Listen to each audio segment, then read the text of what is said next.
Everyone, আজকের ব্লগটা শুরু হচ্ছে সবজির বাজার থেকে। সকাল সকাল উঠে ঘরের কিছু কাজকর্ম সেরে আমি আর অনি চলে এসেছি বাজার করতে। আজ কার্তিক পুজো, আর গতকাল রাতে আমাদের বাড়িতে পাঁচটা কার্তিক ঠাকুর এসেছে, তাই ঘরে একটু ছোট্ট করে পুজোর আয়োজন করা হয়েছে। আর রান্নার ঠাকুরের দেওয়া লিস্ট অনুযায়ী আমরা চলে এসেছি আজকের বাজার করতে। সবজি বাজার যেহেতু অনেক ভোরবেলায় বসে, তাই আমরা একদম প্রথমেই চলে এসেছি সবজি বাজার করতে। এসে আমাদের বেগুন, টমেটো, ধনেপাতা, বিনস সবই নেওয়া হয়ে গেছে। চাটনির জন্য টমেটো অলরেডি নেওয়া হয়ে গেছে, তবে দেখতে পেয়েছি বাজারে কাঁচা আম, তাই আর কি প্ল্যান চেঞ্জ। টমেটোর চাটনি থেকে চলে গেলাম আমরা আমের চাটনিতে। ফোন করে জেনে নিলাম আমের পরিমাণ কতটা লাগবে, আর সেই মতন নিয়ে নিলাম কাঁচা আম। এবার চলে যাচ্ছি বাকি জিনিস কেনাকাটি করতে। আর এদিকে দেখো, অনি দুটো হাতে দুটো বাজারের ব্যাগ নিয়ে একাই হেঁটে চলেছে। তবে ও কিছুতেই আমাকে একটাও ব্যাগ ধরতে দেবে না, বলছে ব্যাগগুলো ভীষণ ভারী, আর বাজারে এতটাই ভিড় আমি নিয়ে হাঁটতে পারবো না। এরপর এখান থেকে নিয়ে নিলাম আদা। তারপর আমি চলে গেলাম মুদিখানা দোকানে মুদিখানার বাজারের লিস্ট নিয়ে, আর অনি গেছিল আলু আনতে। ওদিকে আবার বদ্দিভাই করছিল দশকর্মার বাজার, আর মায়ের দায়িত্ব ছিল ফল আনার। সকাল সকালই চলে গেছিলাম বাজারে, আর এখন এই বাড়িতে এসেছি, এসে আবার যাব দোকানে। মানে দোকান আর বাজার এই করতে করতেই আজকে সারাদিনটা কেটে যাবে। পুজো হতে দেরি আছে রাতে, তো চলো দেখা যাক আবার এখন দোকানে গিয়ে কী কী কিনি। হাই করে দাও তুমি একটু।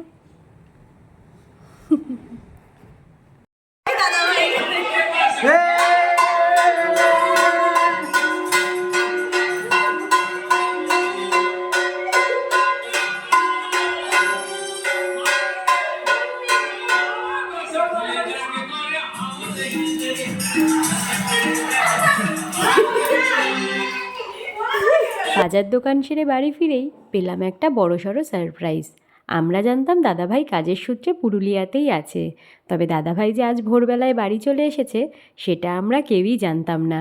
আর আমাদের সারপ্রাইজ দেওয়ার জন্য দাদাভাই একদম কার্তিক নিয়ে চলে এসেছিল আমাদের বাড়িতে। 5টা কার্তিক থেকে এবার 6টা কার্তিক হয়ে গেল।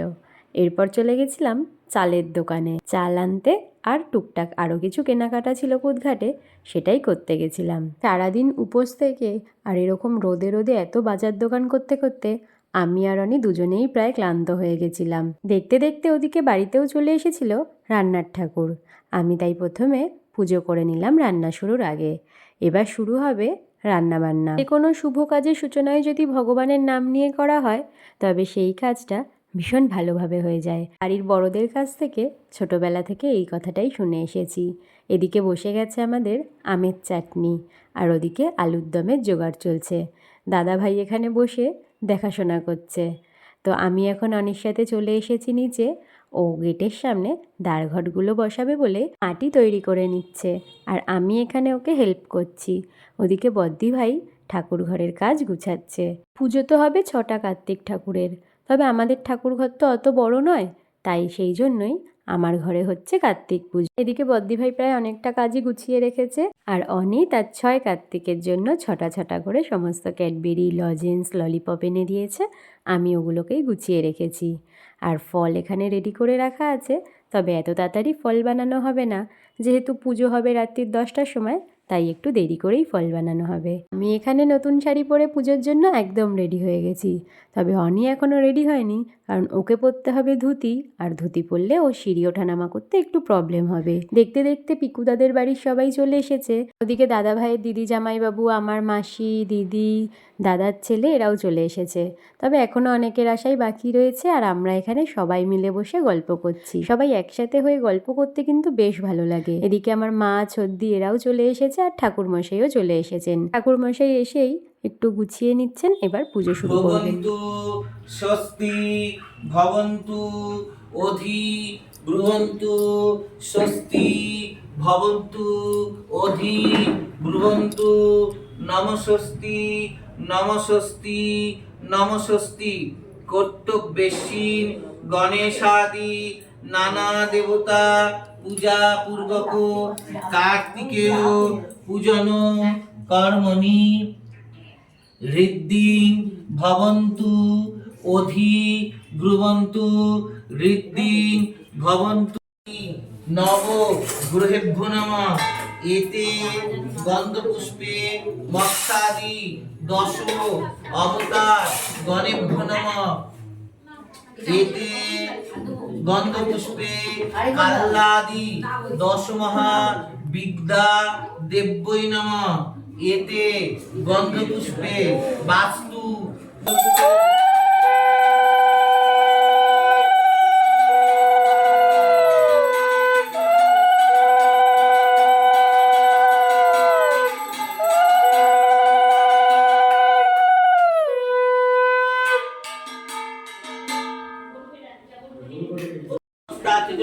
দীপম ভজামি পদ্মাদয় বয়ভরং মালিকমৌলি মূর্ণাঙ্গুরুচি নিত্যম এতৎপদ্যং সূর্যায় নমঃ।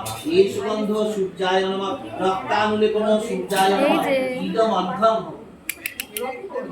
সূর্যায় নমঃ। এসো দীপ সূর্যায় নমঃ। এসো দীপ সূর্যায় নমঃ। এই যে ভাগ নৈবেদ্যং সূর্যায় নমঃ।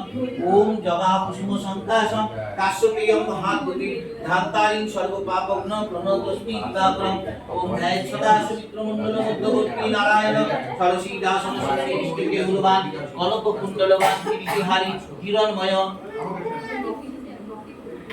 গোপুর জিত শান্তায় পালন রহে তবে নিবে দয়া নিচারণ তন্মতি পরমেশ্বর অনর বিশ্বেশ্বর।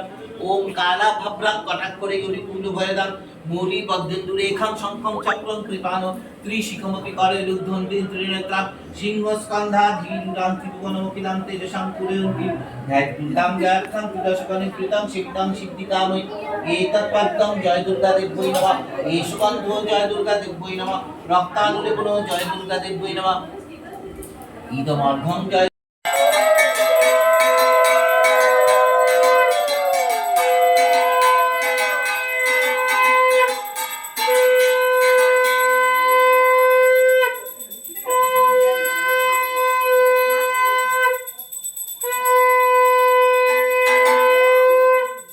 এদিকে পুজো শেষ আর আমার মা মাসি দিদিরা সবাই বসে গেছে খাওয়া দাওয়া করতে।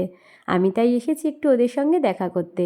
এদিকে ছদ্দি ভাই, পিকুদা, বদ্দি ভাই আর দাদা ভাই মিলে খাবার পরিবেশন করছে। আর এদিকে এরা যখন সবাই খেতে বসেছে, ওদিকে কিট্টু আর পুটকুলির দায়িত্ব পড়েছে আমার হাতে। ওরা দুই ভাই বোন একসাথে কি করছে চলো দেখে নাও।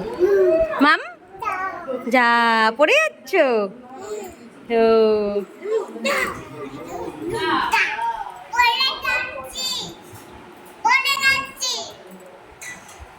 তো আজকের মেনুতে ছিল ভেজ ফ্রাইড রাইস, নিরামিষ আলুর দম, গরম গরম বেগুনি, আমের চাটনি, পাঁপড় ভাজা আর তার সাথে নলেন গুড়ের রসগোল্লা। তো সবার মোটামুটি খাওয়া দাওয়া হয়ে গেছে আর সবাই বাড়িও চলে গেছে। এখন লাস্ট ব্যাচে আমি, বদ্দি ভাই, দাদা ভাই, অনি আর মা, আমরা 5 জন বসেছি খাওয়া দাওয়া করতে। সো আজকের মতন ভিডিওটা এতটাই। তোমাদের যদি ভিডিওটা ভালো লেগে থাকে তাহলে লাইক করে দিও। আর যারা প্রথমবার আসলে আমার চ্যানেলে তারা অবশ্যই চ্যানেলটাকে সাবস্ক্রাইব করে দিও। এর মতন টাটা, দেখা হবে অন্য ব্লগ।